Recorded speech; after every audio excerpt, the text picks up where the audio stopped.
गुरुर्विष्णु गुरुर्देवो महेश्वरा गुरुर्साक्षात् परब्रह्म तस्मै श्री गुरुवे नमः।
Om Imam Deva Adara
सद्गुरुदेव भगवान की, श्री सिद्धदाता धाम की, श्री वैकुंठनाथ भगवान की।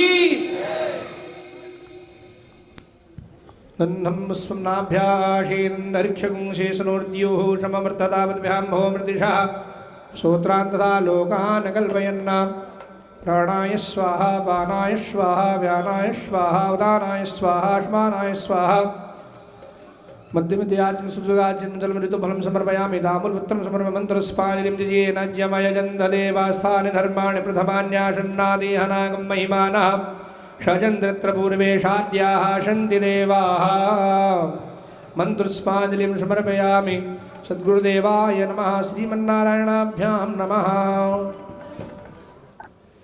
ओम श्री सद्गुरुदेवाय नमः।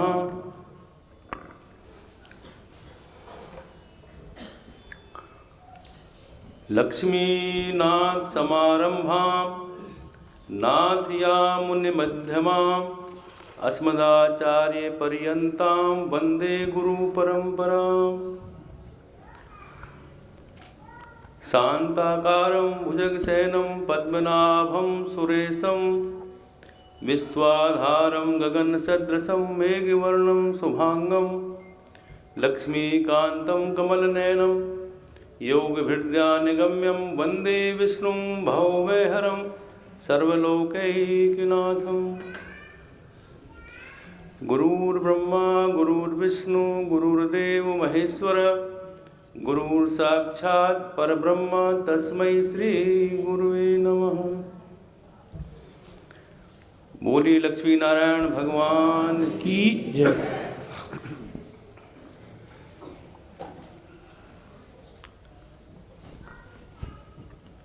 भगवत बंधुओं, आज आप सभी नव दीक्षार्थी के रूप में यहाँ पर आए हैं, दीक्षा ग्रहण करने आए हैं।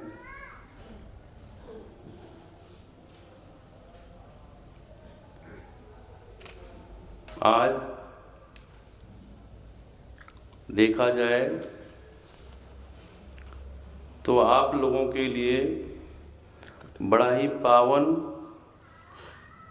और पुण्य दिन है, क्योंकि आप भगवान श्रीमन नारायण के शरणागति होने जा रहे हैं। एक तरह से माने तो आपका आध्यात्मिक नया जीवन आपको मिल रहा है।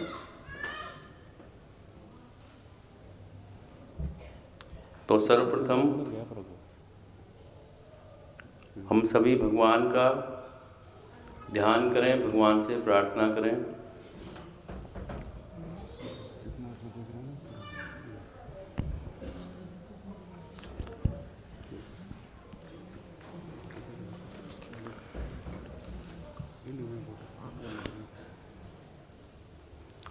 श्री कृष्ण गोविंद हरे मुरारी, हे नाथ नारायण वासुदेवा। श्री कृष्ण गोविंद हरे मुरारी, हे नाथ नारायण वासुदेवा। श्री कृष्ण गोविंद हरे मुरारी, हे नाथ नारायण वासुदेवा। कृष्ण गोविंद हरे मुरारी, हे नाथ नारायण वासुदेवा। समानु बिगड़ी दशा हमारी, हे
वासुदेवा।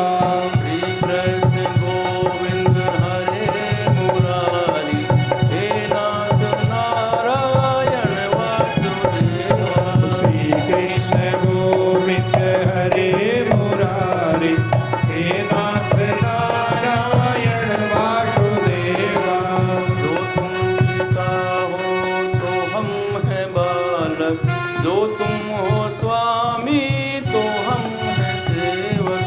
जो तुम पिता हो तो हम हैं बालक, जो तुम हो स्वामी तो हम हैं सेवक। जो तुम हो ठाकुर तो हम पुजारी, हे नाथ नारायण। जो तुम हो ठाकुर तो हम पुजारी, हे नाथ नारायण वासुदेवा। भले जो हैं हम तो हैं तुम्हारे, बुरे जो हैं हम तो हैं तुम्हारे। भले जो है हम तो हैं तुम्हारे, बुरे जो है हम तो हैं तुम्हारे। तुम्हारे होकर भी हम तुम्हारी, हे नाथ नारायण वासुदेवा। तुम्हारे होकर भी हम तुम्हारे, हे नाथ नारायण वासुदेवा। श्री कृष्ण गोविंद हरे मुरारी, हे नाथ नारायण वासुदेवा।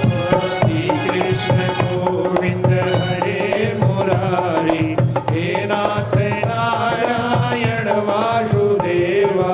श्री कृष्ण गोविंद हरे मुरारी, हे नाथ नारायण वासुदेवा।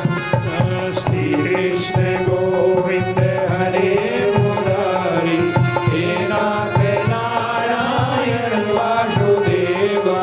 हे नाथ नारायण वासुदेवा।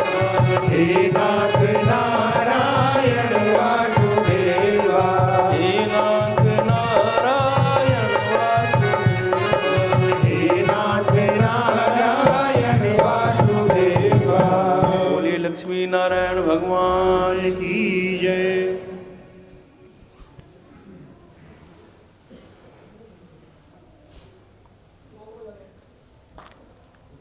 सबसे पहले आपको ये बता देना जरूरी है कि आप अपने जीवन में गुरु धारण करने जा रहे हैं।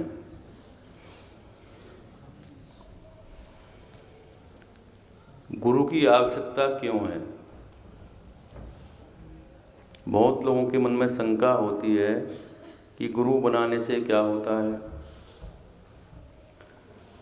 मंत्र आदि तो पुस्तकों में लिखे हुए हैं, तो गुरु के द्वारा ही मंत्र क्यों लिया जाए? हम बिना गुरु के मंत्र लिए भी मंत्र का जाप कर सकते हैं। ऐसा विचार बहुत लोगों के मन में आता है।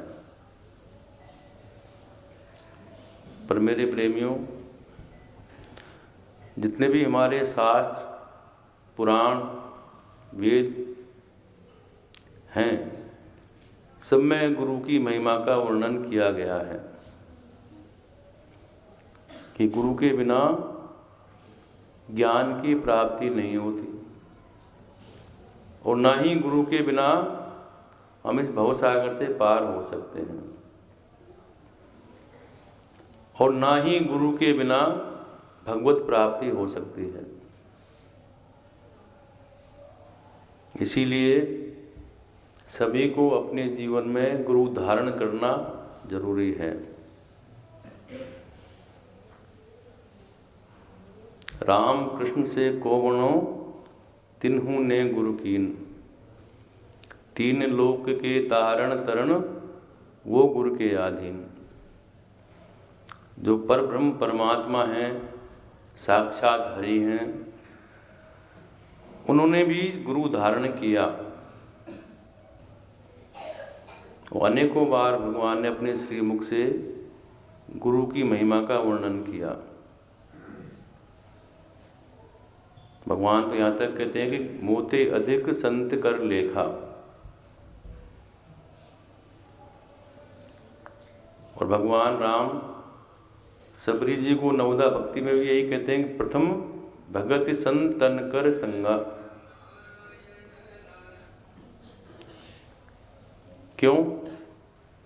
कोई तो कारण होगा मेरे प्रेमियों कि भगवान अपने श्रीमुख से भी गुरु का बखान करते हैं, महिमा का गान करते हैं।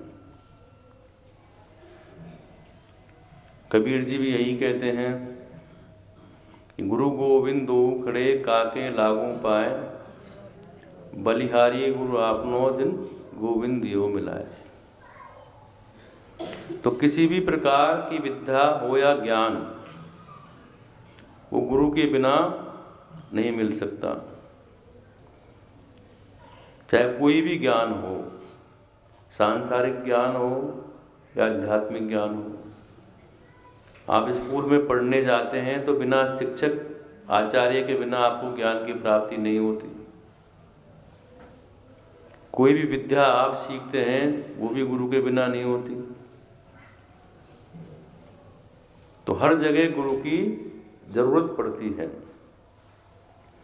गुरु बिन ज्ञान न होई, गुरु के बिना ज्ञान भी नहीं होता।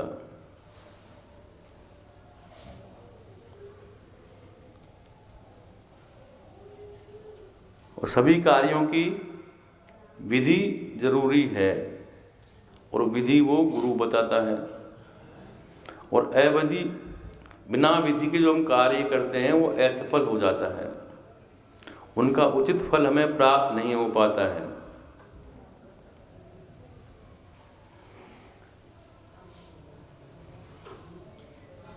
इसीलिए हमें गुरु की शरण में जाना पड़ता है। तभी कहा गया कि स्तुति में गुरुर ब्रह्मा गुरुर विष्णु गुरुर्देव महेश्वरा गुरुर साक्षात पर ब्रह्मा तस्मै श्री गुरुवे नमः। वो ब्रह्मा विष्णु महेश के समान है। हमें गुरु के बताए हुए मार्ग पर चलना पड़ता है। उस मार्ग पर चलने से हमें आत्मरूपी ज्ञान के तेज का प्रकाश होता है, जिससे सभी हमारे पापों का नाश हो जाता है। साधारण शब्दों में आपने सुना होगा कि गुरु का अर्थ क्या है। तो साधारण शब्दों में सभी ने यही समझाया कि जो अंधकार से प्रकाश की ओर ले जाए वो गुरु। जो हमारे आत्मा के अंदर, मन के अंदर जो अंधकार है, उसमें प्रकाश पैदा कर देने का काम गुरु का है।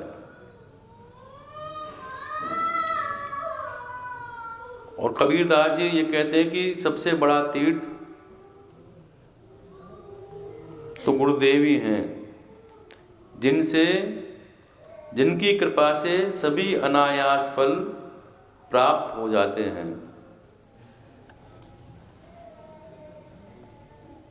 रामायण में, मानस में तुलसीदास जी भी यही लिखते हैं, वंदना करते हैं। बंदम गुरुपद पंकज कृपा सिंधु नर रूप हरि, महामोहतम पुंज जासु वचन रवि कर निकर।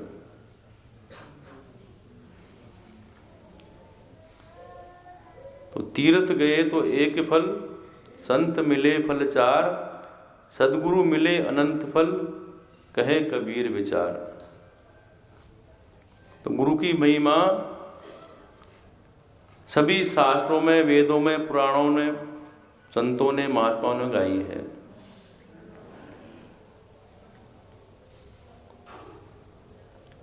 और गुरु कोई पुस्तकीय ज्ञान नहीं है।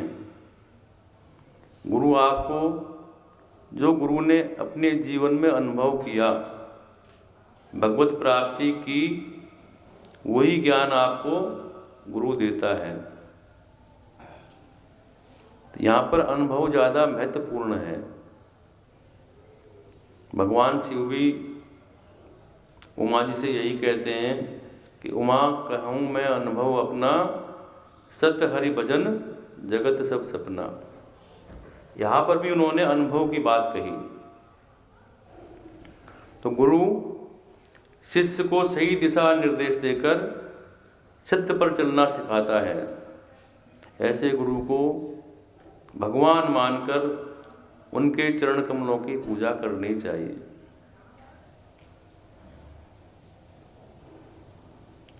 मानस में आया है कि गुरुपद नख कर्ण मन ज्योति सुमृत दिव्य दृष्टि है होती। ये सब आपको इसलिए बताया जा रहा है कि आप समझ लें कि गुरु क्या है। गुरु एक शरीर नहीं है, गुरु एक तत्व है। हम उसे शरीर मानने की भूल ना करें, तभी आपको उस पर तत्व की प्राप्ति होगी।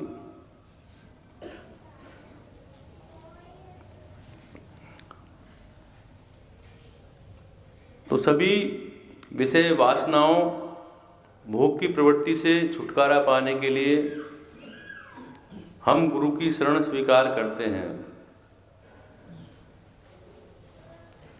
पर मेरे प्रेमियों, गुरु और भगवान, इनमें कोई अंतर भी नहीं है। गुरु लोग भगवान की महिमा गाते हैं और भगवान संतों की महिमा गाते हैं। पर ये कब मिलेंगे? जब हमारा अंतःकरण शुद्ध हो जाएगा। भगवान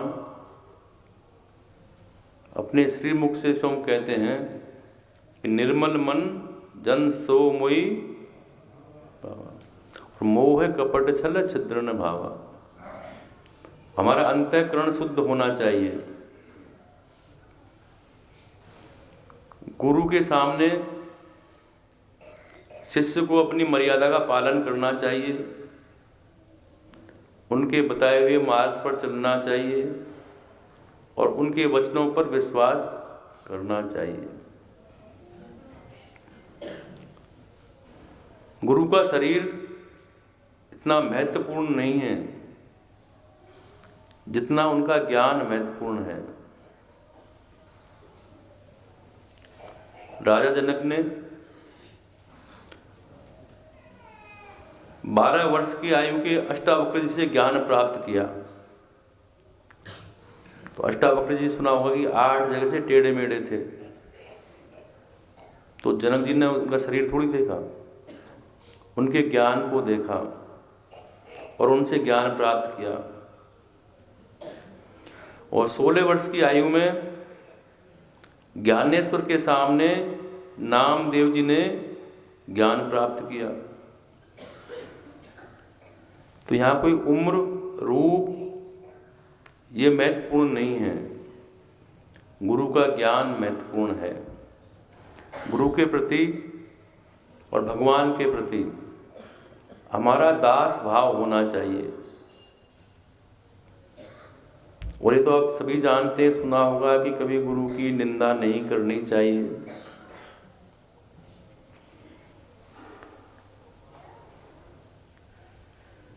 गुरु निंदा सुने जो काना, होए पाप गौ घात समान।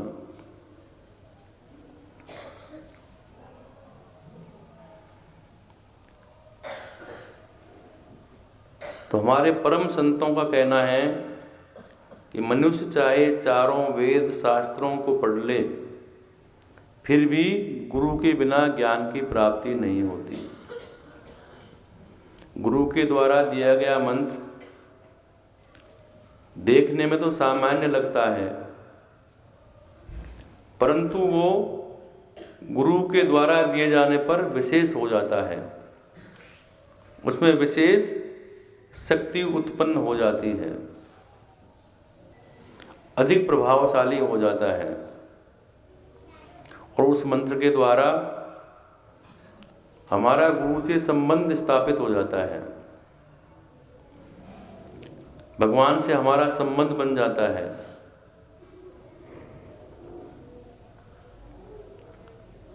अब गुरु कैसा होना चाहिए? जिसके दर्शन मात्र से मन प्रसन्न हो जाए, अपने अंदर धैर्य और शांति आ जाए, जिनके दर्शन मात्र से आपका रोम रोम प्रसन्न हो जाए और गुरु के सामने जाकर आप अपना सुख दुख सब भूल जाएं, वही गुरु सद्गुरु है।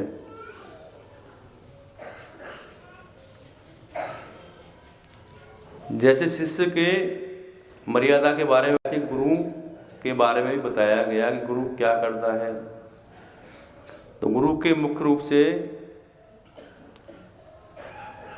6 चीजें बताई गई कि जो गुरु करता है। पहला काम गुरु का है ज्ञान देना। दूसरा कार्य गुरु का है इस जन्म मरण से छुटकारा दिलाकर परमात्मा की प्राप्ति करवाना। तीसरा काम गुरु का है कि अपने अंदर बोध उत्पन्न कराना कि हमें जीवन में आए हैं, जो मानव शरीर हमें मिला है, हमें क्या करना चाहिए, उसका बोध आपको उत्पन्न कराता है गुरु। चौथा काम गुरु का है कि आपको वो मार्ग दिखाता है कि आपको किस मार्ग पर जाना है। और पांचवा कार्य गुरु का है सूचना देना।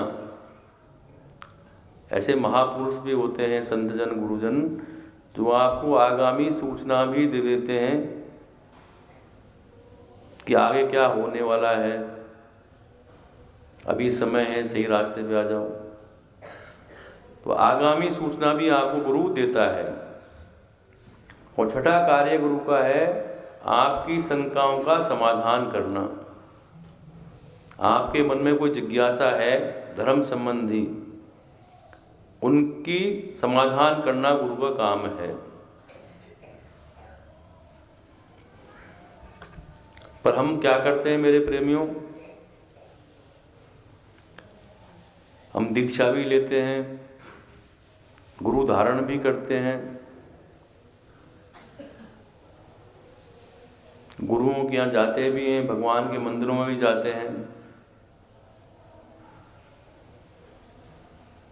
पर अपने आप को बदल नहीं पाते।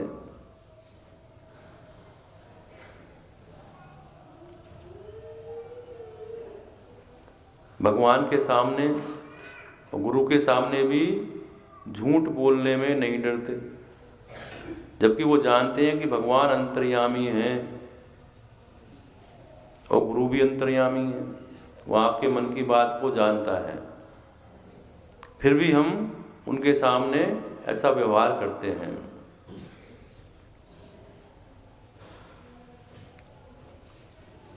ये ठीक नहीं है। आपने अनेक उदाहरण सुने होंगे, ध्रुव जी का सुना होगा, प्रहलाद जी का सुना होगा, जिन्होंने गुरु के द्वारा बताए गए मार्ग पर चलकर भगवान को प्राप्त किया।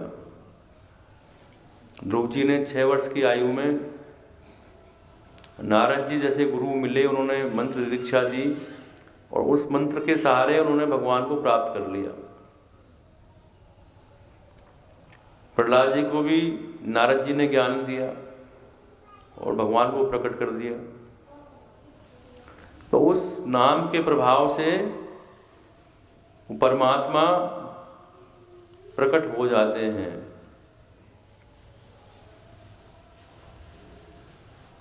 इसलिए गुरु का महत्व है। इसलिए सभी को अपने जीवन में गुरु धारण करना पड़ता है।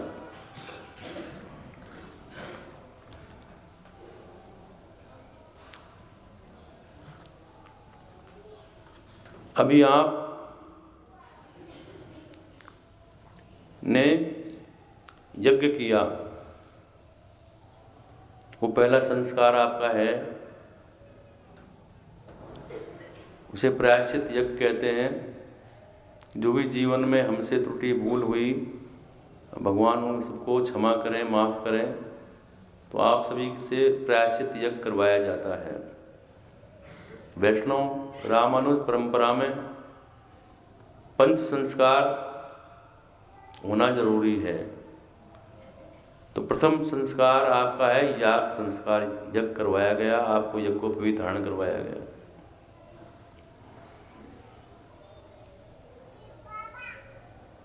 दूसरा संस्कार, आपको तिलक धारण करवाया गया। तीसरा संस्कार है नाम दीक्षा का।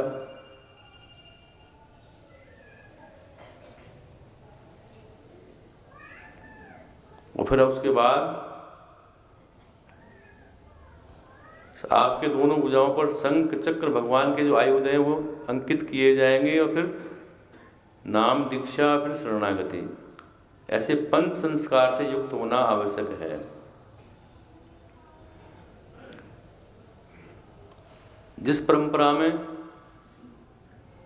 आप दीक्षित होने जा रहे हैं उसके बारे में जान लेना जरूरी है।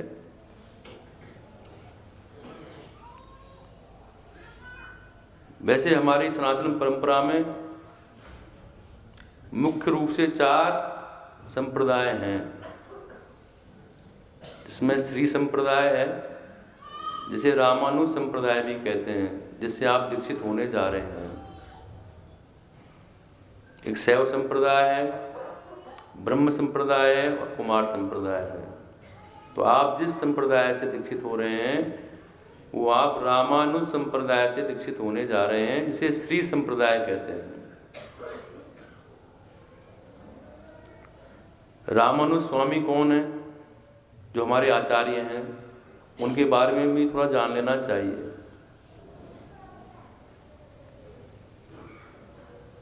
लगभग 1000 वर्ष पूर्व मद्रास से 21 किलोमीटर दूरी पर पेरम्बदूर नामक गांव है, जहां भगवान रामानुज स्वामी जी का जन्म हुआ। उनका जन्म ब्राह्मण कुल में हुआ। उनके पिता का नाम केशवदेव और उनकी मां का नाम कांति देवी था।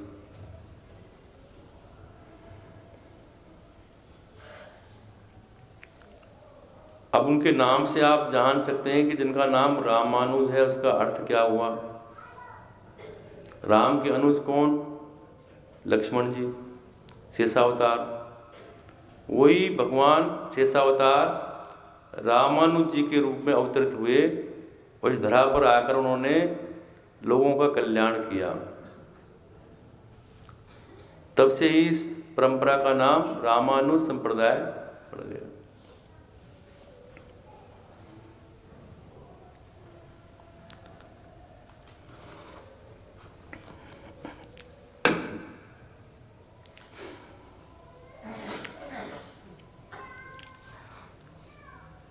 उन्होंने अवतार क्यों लिया? इसका भी इतिहास है कि एक समय भगवान नारायण शेष शैया पर विराजमान थे।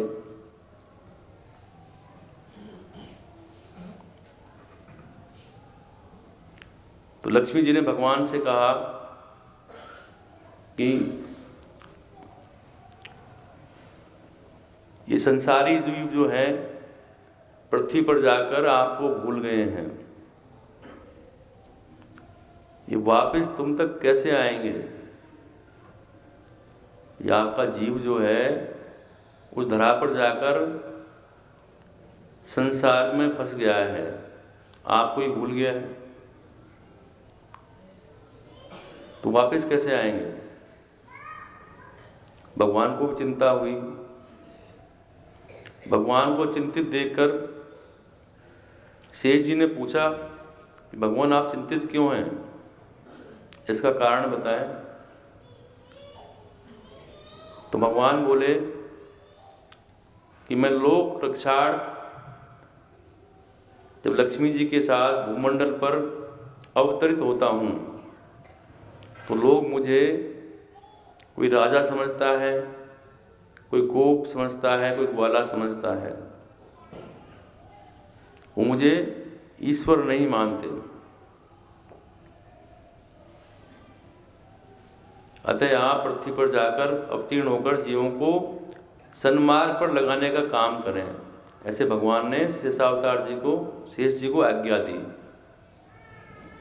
भगवान की वाणी सुनकर शेष जी बोले कि हे भगवान, मैं आपका दास हूँ, अतः आपकी आज्ञा से संसार में जाकर जीव रक्षण का कार्य अवश्य करूंगा। आपकी माया से मोहित ये संसार आपको ही भूल गया है। तो भगवान, यदि मुझे आप अपनी लीला विभूति और नित्य विभूति, दो भगवान की शक्तियां हैं, इनका अधिकार दें तो इन संसारी को किसी न किसी तरह वैकुंठ में अवश्य पहुंचाऊंगा। भगवान ने दोनों विभूतियों का अधिकार प्रदान किया और बोले कि मेरी आज्ञा से संसार में भूमंडल में जाकर ज्ञान एवं पंच संस्कार संपन्न हो, भगवत भक्ति में ही भगवान का उपदेश देकर जीवों को मुझ तक पहुंचाने का कार्य करें। तभी भगवान ने, शेष जी ने रामानुज स्वामी जी के रूप में धारण किया और उनका इस तरह से जन्म हुआ।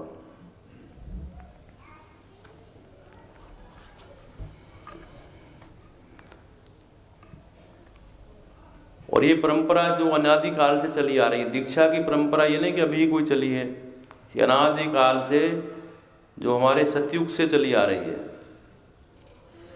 सबसे पहले दीक्षा भगवान श्रीमन नारायण ने लक्ष्मी जी को दी।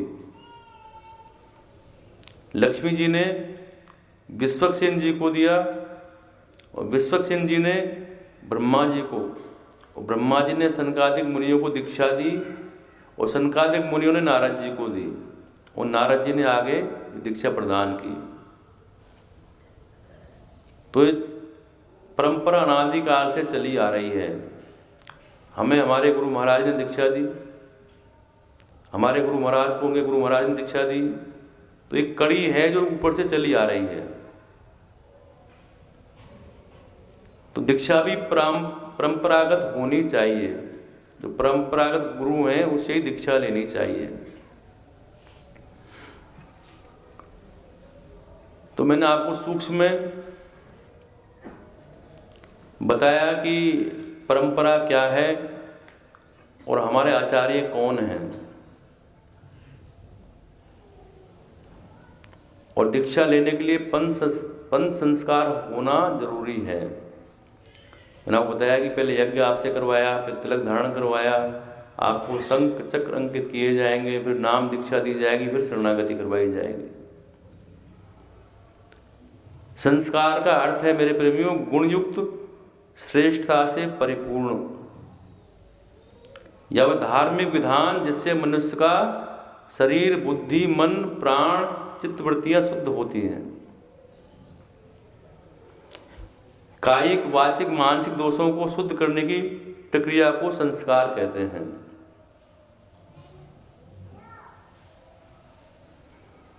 तो आपको ऊर्ध्वपूर्ण तिलक धारण करवाया गया। ये तिलक जो दो हम सफेद ये लगाते हैं, भगवान के चरणों के रूप में मानते हैं, ये भगवान के चरण हैं। और श्री लगाते हैं जो बीच में लाल, ये लक्ष्मी जी का प्रतीक है। और ऊर्ध्वपूर्ण तिलक कहते हैं, ऊर्ध्व बनी ऊपर ले जाने वाला, जो हमें उस परमात्मा तक ले जाए। तो तिलक सभी को धारण करना चाहिए, माताओं बहनों को भी और पुरुषों को भी।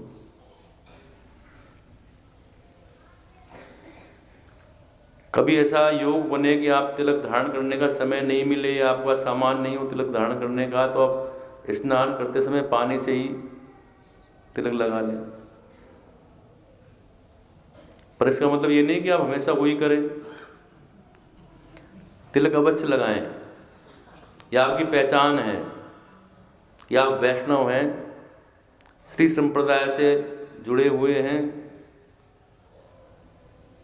दक्षिण भारत में तो हर महिला पुरुष तिलक लगाते हैं, चाहे वो अधिकारी हों, चाहे बड़े नेता हों, चाहे उद्योगपति हों, चाहे गरीब हो, चाहे अमीर हो। महिलाएं भी तिलक लगाती हैं और पुरुष भी लगाते हैं। तो इसमें कोई शर्म नहीं है तिलक लगाने में। तिलक हमें अवश्य धारण करना चाहिए।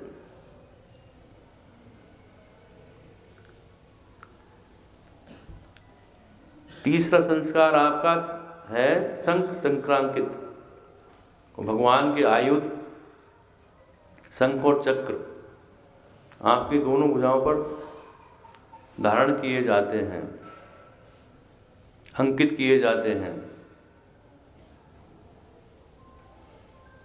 वो सभी तापों को हर लेते हैं, वो शीतलता प्रदान करते हैं।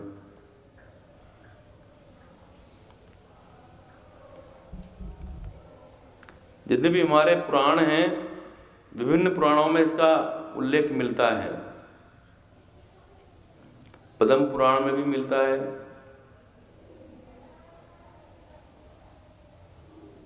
उसमें यम अपने दूतों से कहता है कि जो वैष्णव है उनके पास नहीं जाना, मैं उनका स्वामी नहीं हूं। जो वैष्णव नहीं है, जो पंच संस्कार युक्त नहीं है, मैं उनका स्वामी हूं। जितने भी हमारे देवता हुए, ऋषि हुए, सभी तत् संक्रांकित हुए। जैसे सरकारी मुद्रा में चिन्ह अंकित होते हैं, वो वैध मानी जाती है। सभी सरकारी महकमों में, पुलिस में, आर्मी में उनके भी चिन्ह होते हैं, 1 स्टार, 2 स्टार, 3 स्टार, अनेक अनेक चिन्ह होते हैं। उन्हीं से पहचान होती है कि इंस्पेक्टर है या एसपी है या बड़ा अफसर है। उसी प्रकार वैष्णवत्व की प्राप्ति के लिए ये क्रिया आवश्यक है, और सभी शास्त्रों में, पुराणों में इसका वर्णन आता है। कोई आपसे पूछे कि इससे क्या होता है, आप बताओगे, कोई पूछेगा आपसे भी इससे क्या होता है, कहाँ प्रमाण है शंख चक्र लगाने का, तो आप बता सकते हैं कि पद्म पुराण में भी इसका प्रमाण मिलता है, ब्रह्म वैवर्त पुराण में भी इसका प्रमाण मिलता है, स्कंद पुराण में मिलता है, ब्रह्म पुराण में मिलता है। ब्रह्म पुराण में आया है कि जो अग्नि से तप्त शंख चक्र को अपनी भुजाओं पर धारण करता है वो विष्णु लोक को प्राप्त होता है। इसलिए ये क्रिया आवश्यक है। अगर आपसे कोई पूछे तो आप बता सकते हैं, ये प्रमाण के सहित मैं बोल रहा हूं। चौथा संस्कार नाम का है, नाम दीक्षा जो आपको दी जाएगी। नाम का बड़ा महत्व है। नाम की महिमा आप लोगों ने सुनी होगी।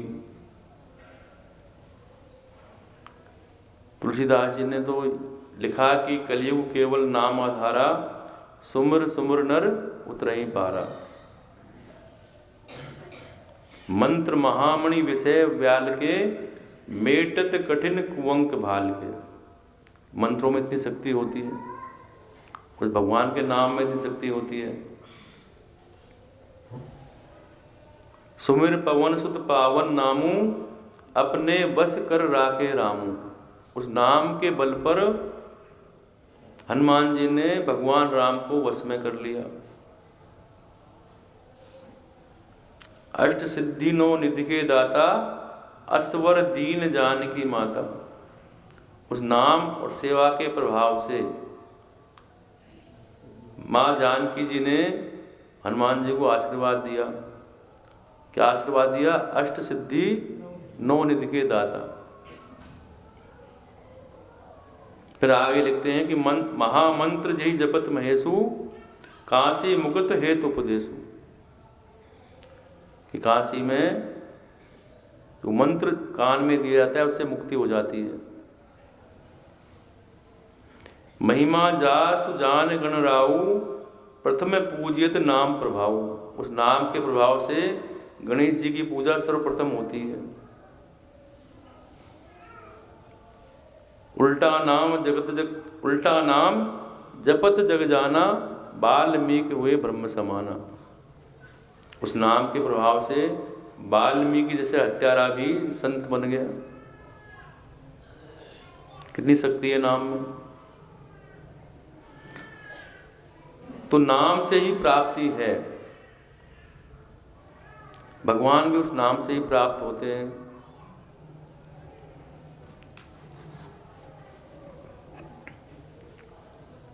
तो उस नाम का सिमरन विश्वास पूर्वक श्रद्धा से लिया जाए। हमारा नामी से संबंध जुड़ना चाहिए,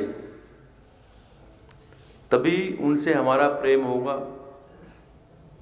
और प्रेम होगा तो उनकी याद आएगी, और याद आएगी तो मेरे प्रेमी हम उसे 24 घंटे याद करेंगे, और आखिर में हमें वो मिल जाएंगे। तो जिसका नाम आपको दिया जाएगा वो नामी से आपका संबंध जुड़ना चाहिए।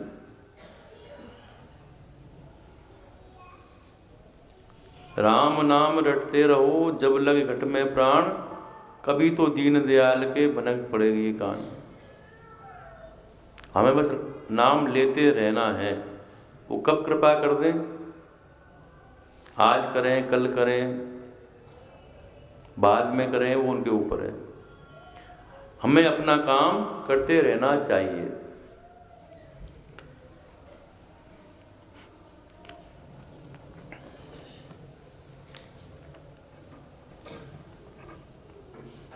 पांचवा चरण शरणागति का है कि जीव को भगवान की शरणागति करवाई है। भगवान की शरणागति बहुत जन्मों के बाद जब भगवान कृपा होती है, भगवान की अपने पूर्ण अर्जन होते हैं, सदगुरु की कृपा होती है, तभी मंत्र दीक्षा संग चंक्राकन करके भगवान की शरणागति प्राप्त होती है।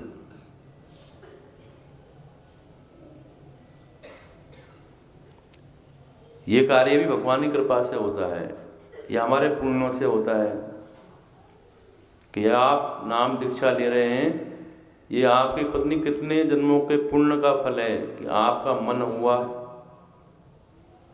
आपका भाव हुआ कि मुझे दीक्षा लेनी है, मुझे भगवान का नाम लेना है। ये भी भगवान की कृपा से ही होता है, वरना बहुत लोग तो बोलते हैं कि क्या फायदा गुरुओं के चक्कर में आने में, हम तो वैसे ही नाम ले लेंगे जो है।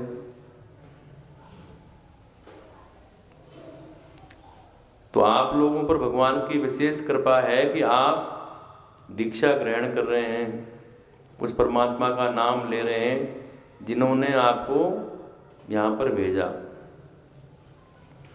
ईश्वर अंश जीव अविनाशी, हम ईश्वर के अंश हैं, वो हमारे परम पिता हैं। और मेरे प्रेमियों, जीव को कौन चलाता है? जो सूक्ष्म जीव है अंदर हमारे, उसको कौन चलाता है? उसको भगवान चलाते हैं। और जीव का परमात्मा से अटूट संबंध है। जैसे जीवात्मा के बिना शरीर नहीं रह सकता, इसी तरह परमात्मा के बिना इस जीव की सत्ता भी नहीं रह सकती। पर हम उस परमात्मा को भूल बैठे हैं, अपने आप को भूल बैठे हैं, हम कौन हैं।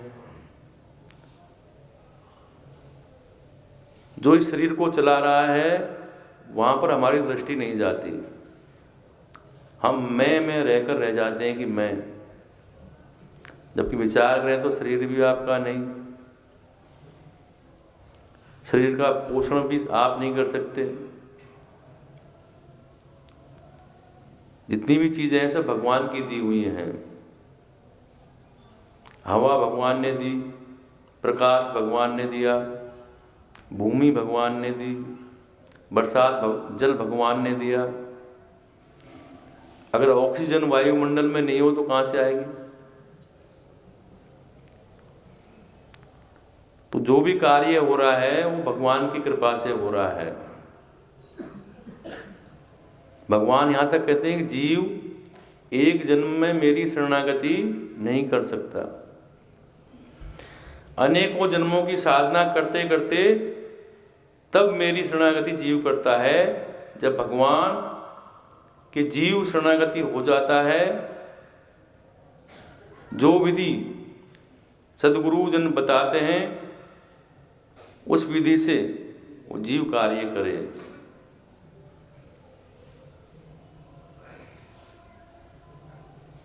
शरणागति का मतलब है अपना आप को समर्पित कर देना।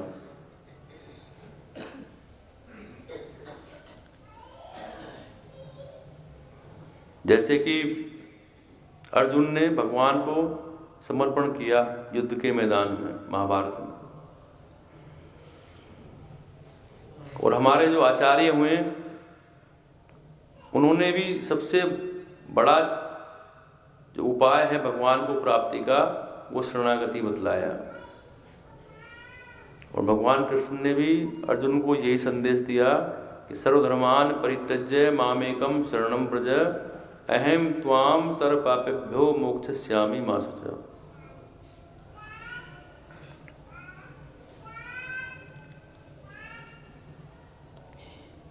कब? जब मुझे शरणागति कर दोगे। सर्वधर्मान परित्यज्य, सभी धर्मों का त्याग करके, उपाय धर्मों का, और मेरी शरण में आ जाएगा तो मैं तेरे सारे पापों को नष्ट करके तुझे मोक्ष प्रदान करूंगा। ऐसा भगवान कृष्ण अर्जुन से कहते हैं। तो अर्जुन ने उनकी शरणागति स्वीकार की और युद्ध करने को तैयार हुए। भगवान ने अनेक उपाय बताए अर्जुन को कि मैं भक्ति योग से प्राप्त हो सकता हूँ, ज्ञान योग से प्राप्त हो सकता हूँ, कर्म योग से प्राप्त हो सकता हूँ। पर तीनों में कठिनाइयां हैं, अर्जुन ने उन्हें स्वीकार नहीं किया।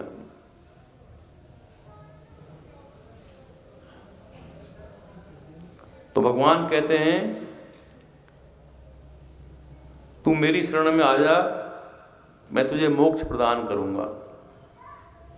तू मेरा शिष्य बन जा, तू मेरी शरण में आ जा, मैं तेरी रक्षा करूंगा। तभी अर्जुन ने भगवान कृष्ण को समर्पित किया, शरणागति स्वीकार की और युद्ध किया। देखो भक्ति क्या है? भक्ति योग में भगवान कहते हैं कि सभी कर्मों का मेरी शरण होकर संपूर्ण कर्मों का मुझ में अर्पण करके मुझ सगुण रूप परमेश्वर कोई अनन्य भक्ति योग से निरंतर चिंतन करते हुए भजते हैं, उन्हें मैं प्राप्त हो जाता हूं। जैसे मीरा ने भक्ति की, मेरो तो गिरधर गोपाल दूसरों ने कोई। तो भक्ति योग में क्या है? निरंतर बोला है भगवान ने, निरंतर भक्ति होनी चाहिए।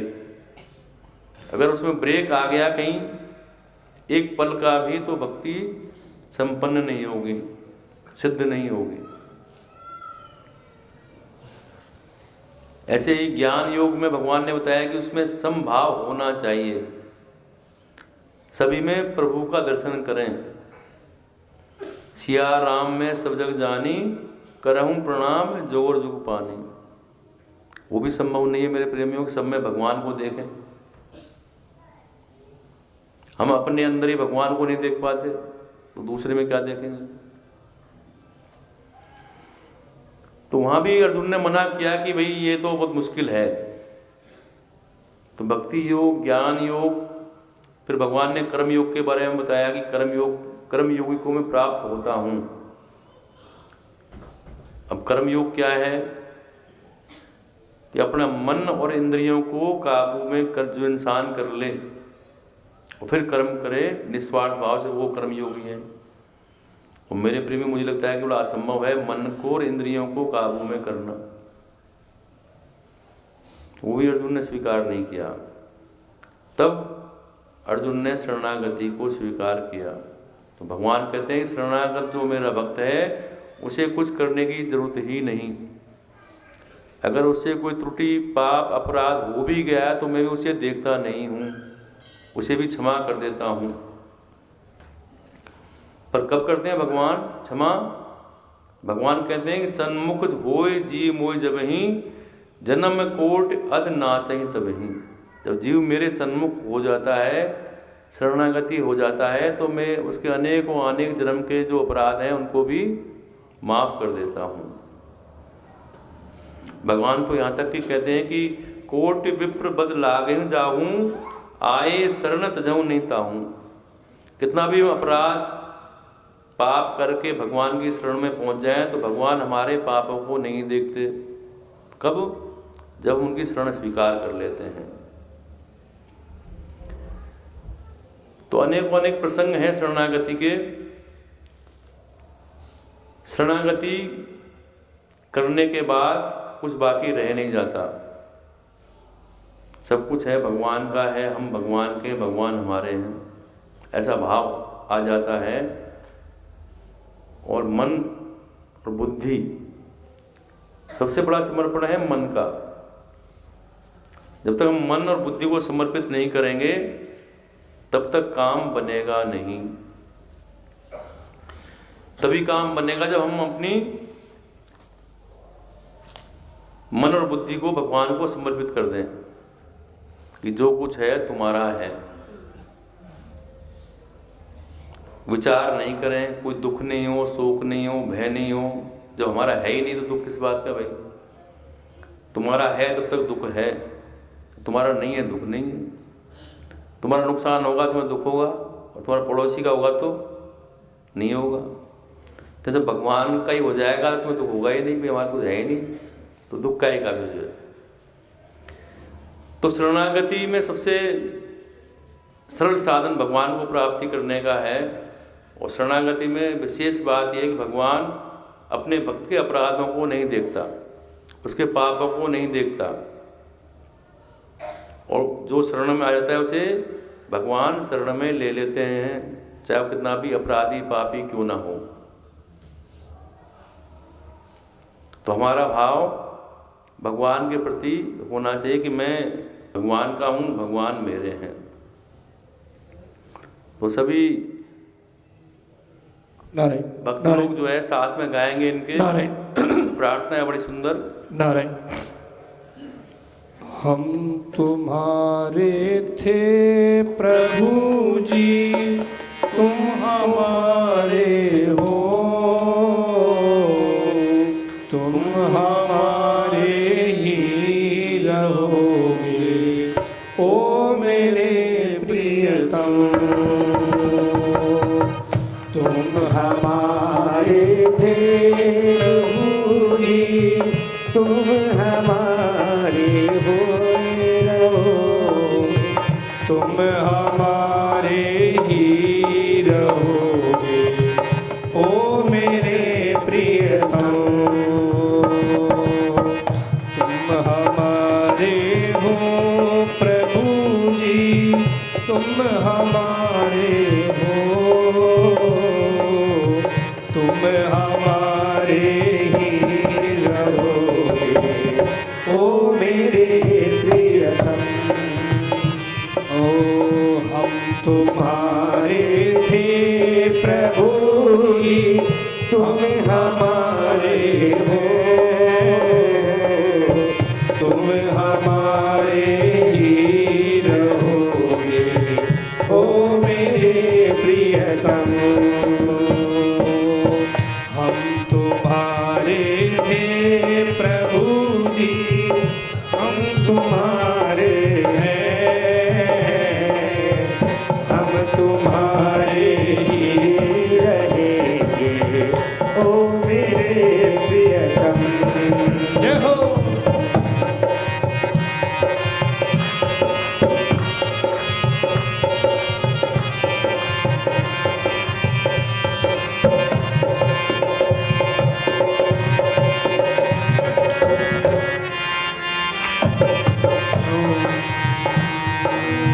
तुम्हें छोड़ सुन नंद दुलारे, कोई न मीत हमारो।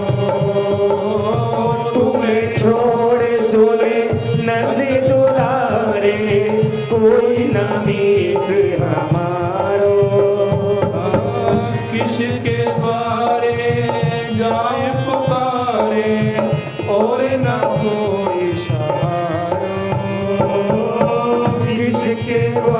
तुम्हारे जाए पुकारूं और न कोई सहारो। अब तो आके पाँव पकड़ लो ओ मेरे प्रियतम। तुम हमारे प्रभु जी, तुम हमारे हो, तुम हमारे ही रहोगे ओ मेरे प्रियतम। तुम्हारे थे प्रभु जी, तुम हमारे हैं, हम तुम्हारे ही रहेंगे ओ मेरे प्रियतम। तुम हमारे हो प्रभु जी, तुम हमारे हो, तुम हमारे ही रहोगे ओ मेरे प्रियतम।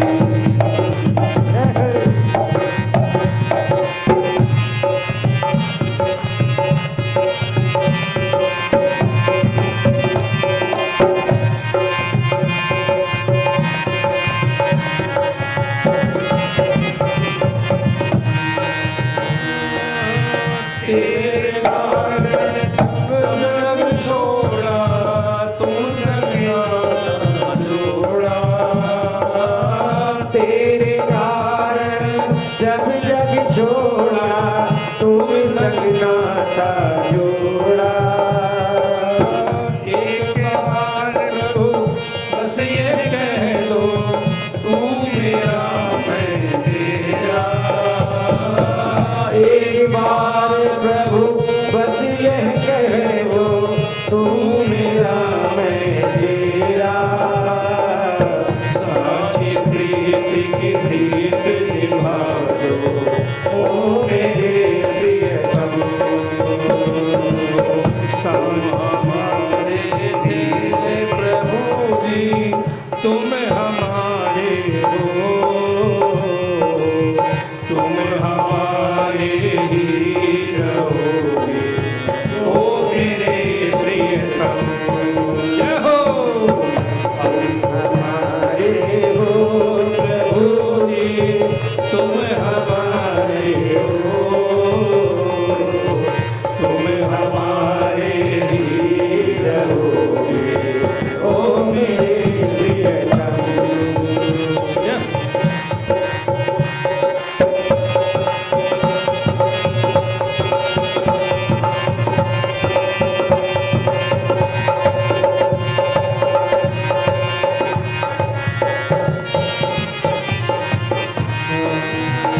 दास दास की विनती सुन लो ओ ब्रजराज दुलारे।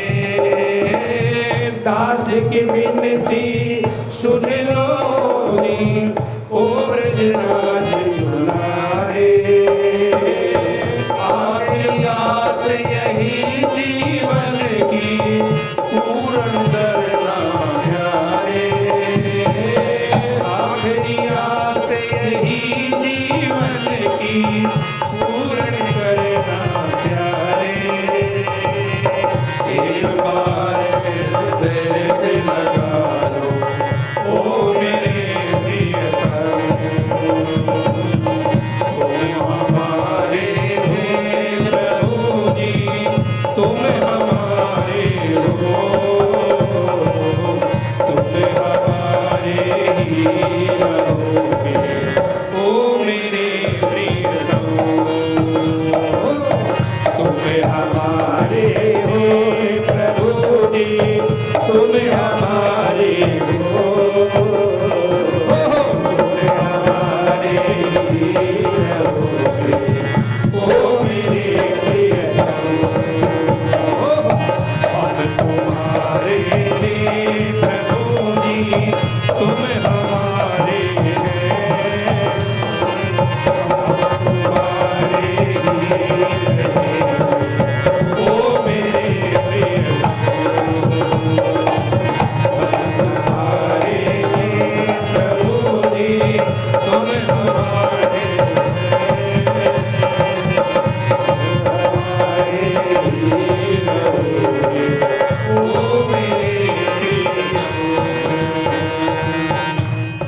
गुरुदेव भगवान की जय। आप सभी को शंख चक्र अंकित किए जाएंगे, उसके बाद नाम दीक्षा और उसके बाद शरणागति। देव सीता नाम है प्यारे, जो उसको याद मांगती है। जो प्रेम से इसको उसे आनंद मिलता है।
हरि का नाम लेने में नहीं लगती कोई कीमत।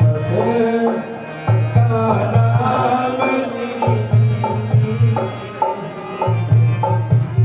कोई कीमत जरा सी कहती है, जरा सा होठ गिरता है, जरा सी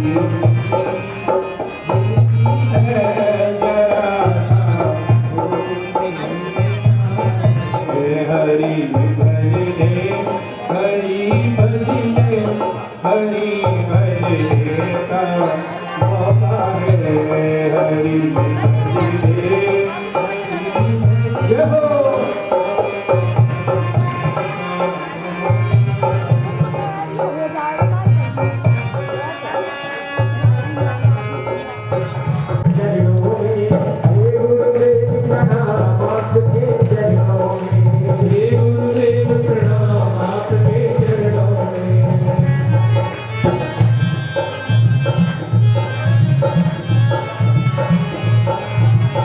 निर्धन को धनवानी गुरु, निर्धन को धनवानी गुरु, निर्धन को धनवानी गुरु।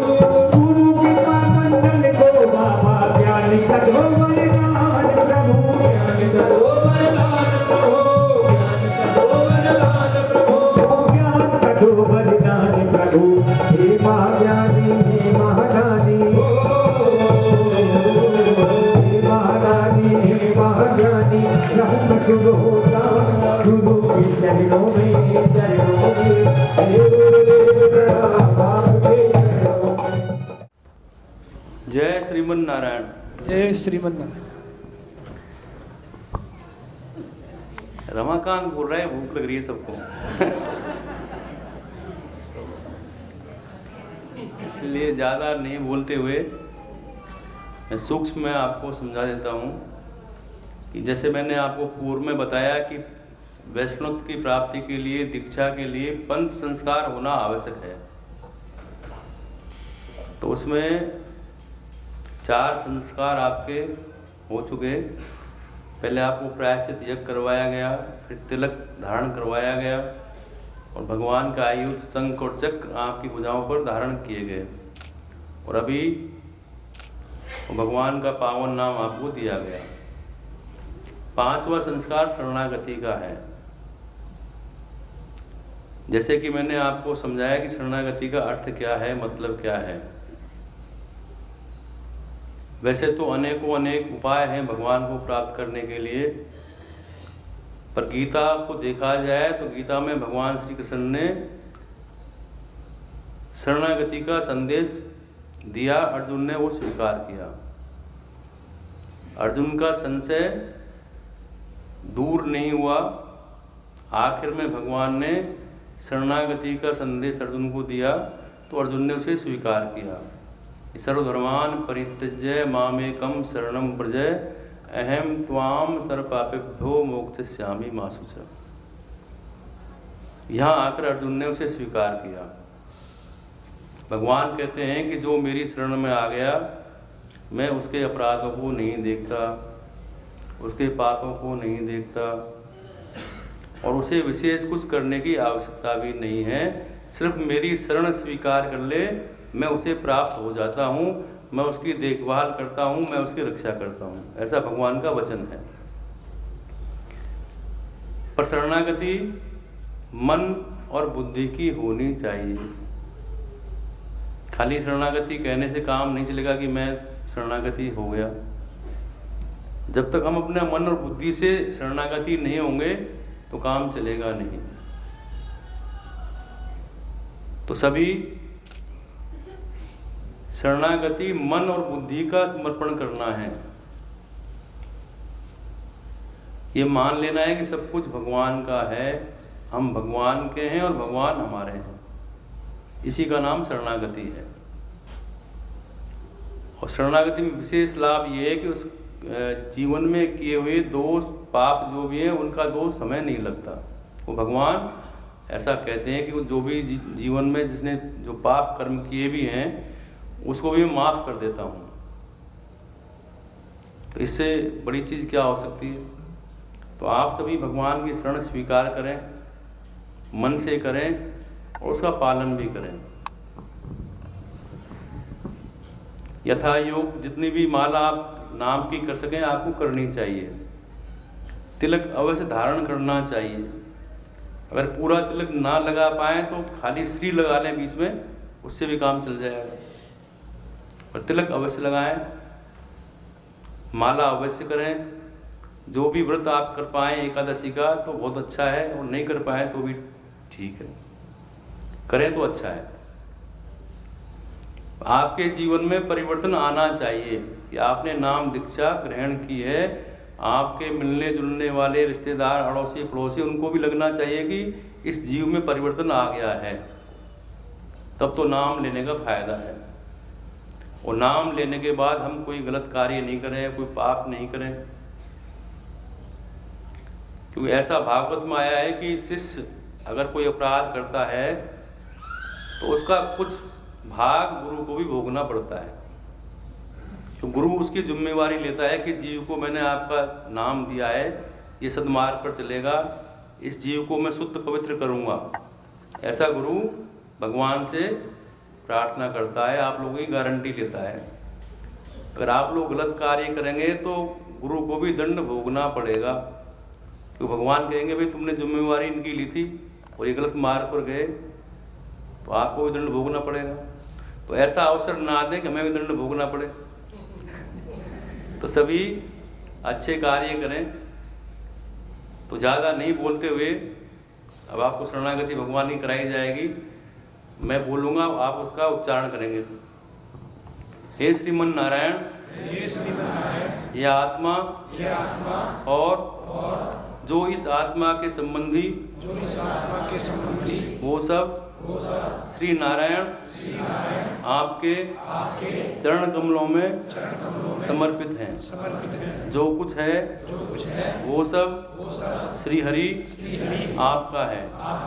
हे प्रभु, मैं तेरा हूँ और तुम मेरे हो। आप ही हमारे मालिक हैं, आप ही हमारे माता पिता हैं। मैं मन वचन कर्म से आपका हूँ। मैं अपनी बुद्धि मन अहंकार आपको समर्पित करता हूँ। मैं आपके नाम का सिमरन करूँगा, धर्म का पालन करूँगा। मैं आज से आपकी शरणागति स्वीकार करता हूँ। हे प्रभु, हमारे अपराधों को क्षमा कीजिए और सदा के लिए अपनी शरण प्रदान कीजिए। जय श्रीमन नारायण। माताएं बहनें घुटने टेक के प्रणाम करेंगी। जब तक आपको नहीं कहा जाए तब तक आप लेटे रहेंगे। पुरुष दंडवत प्रणाम करेंगे। जब तक आपको नहीं कहा जाए तब तक आप उठेंगे नहीं, ऐसे दंडवत लेते रहिए पुरुष लोग।